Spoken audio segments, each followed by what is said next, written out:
My next big challenge is possibly the biggest challenge, and it's a race called the Vendée Globe, which is a sailing race, solo, non-stop and unassisted around the world.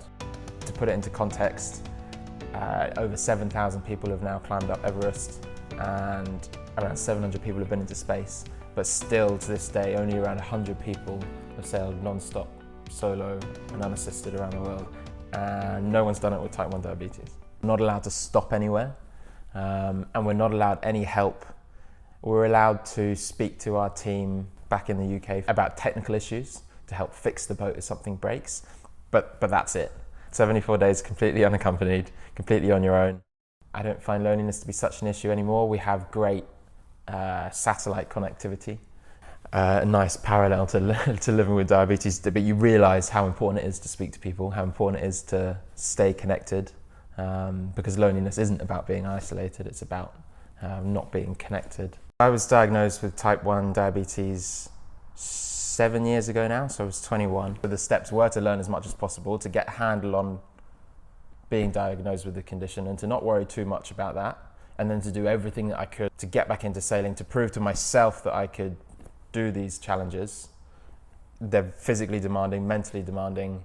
I didn't know what it was like to manage a condition like diabetes, let alone do those challenges. When I was first diagnosed, I went straight onto multiple daily injections and finger pricking.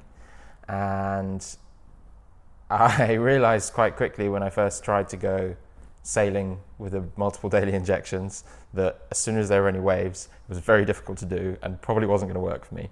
So I was, again, very lucky enough to have the opportunity to try a pump.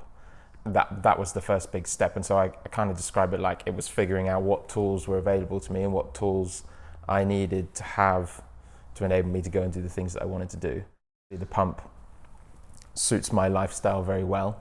The demands on my time daily are very different. It's quite difficult to establish routine, and so to have the flexibility of the pump is fantastic.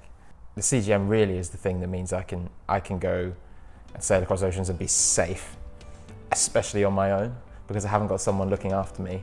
So I've got the CGM to look after me. It took me a little bit of time to get used to using the pump and the CGM. I think that's normal. So I kind of saw it like a bit of an experiment. You know, you start using these new technologies for a period of time and see if they work for me, because everyone's different and you don't always know. And you can always change back.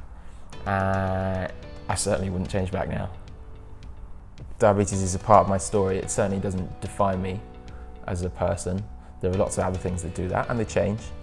Diabetes is something that will always be there now, but it is a part of my story. I'm proud of the things that it's given me.